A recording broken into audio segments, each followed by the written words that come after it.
ఈ రకంగా ఎక్కడా లేనటువంటి విధంగా ఏ రాష్ట్రానికి ఉన్నటువంటి నిధులు సింహభాగం ఈ రాష్ట్రానికి వస్తున్నాయి. ప్రతి రూపాయి మీరు డైవర్ట్ చేస్తున్నారు. ప్రతి పనిలో అవినీతికి పాల్పడుతున్నారు. మీరు అవినీతిని పక్కన పెట్టి ఆఖరికి ఏ స్థాయికి దిగజారిన అవినీతి జరుగుతుందంటే చెప్తాను. ఎన్ఆర్ఈజెస్ అవినీతి, నీరు చెట్టు అవినీతి, పంట కుంటల అవినీతి, గృహ నిర్మాణ కార్యక్రమం అవినీతి, మరుగుదొడ్లు అవినీతి, ఇసుక స్కాము, మట్టి స్కాము.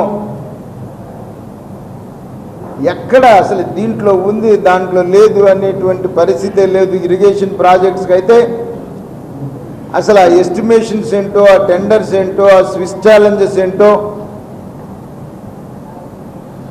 అసలు ఎవరికి అంతుబట్టనటువంటి అవినీతికి ఆశ్చర్యంగా ఉన్నటువంటి పరిస్థితి. ఏమన్నంటే మీరు నిరూపిస్తారా అంటారు. రైట్, మేము నిరూపించడానికి సిద్ధంగా ఉన్నాము, మీరు ఎంక్వైరీ చేయండి, మేము నిరూపించకపోతే జైలుకి వెళ్ళడానికి సిద్ధంగా ఉన్నాము. మీరు ఈ రాష్ట్ర ప్రజలకు చెప్పేది ప్రతిదీ అవాస్తవం, అబద్ధం, మోసం, డ్రామా. ఇప్పుడు కడపలో నడుస్తుంది.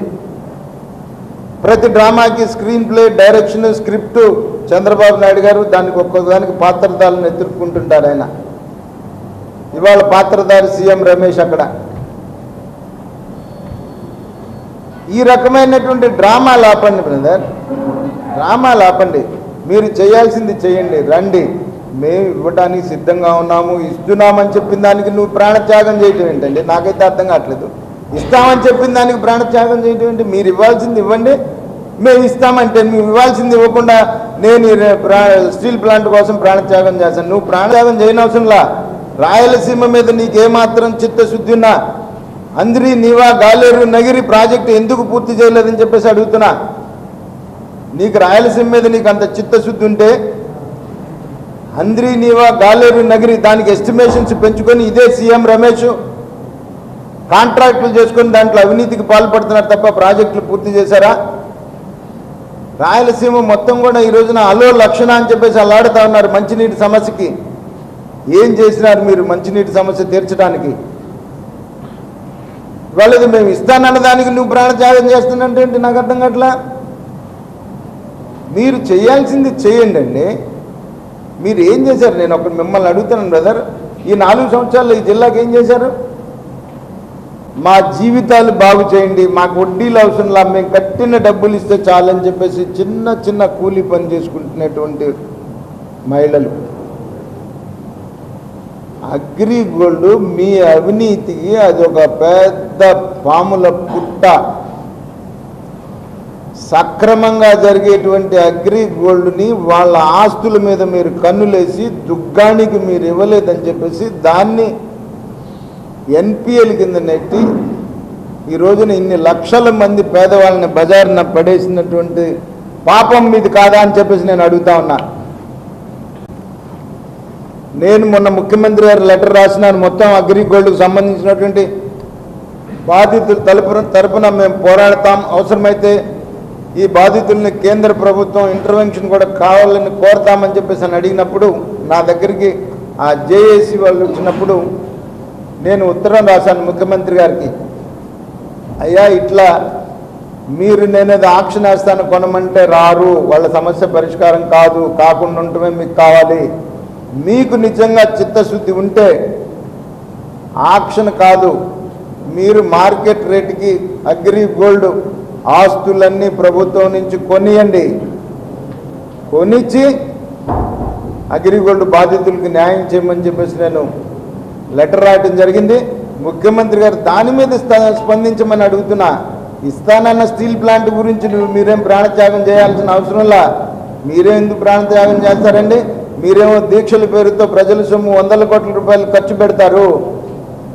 పాపం కడుపు మాడి రోడ్డు ఎక్కితే వాళ్ళ మీరు తోకలు కట్ చేస్తాం, మీ అంతు చూస్తాం అని చెప్పేసి వాళ్ళ మీద మీరు వీధి రౌడీలాగా కొడతానికి వాళ్ళ మీద వెళ్తారా?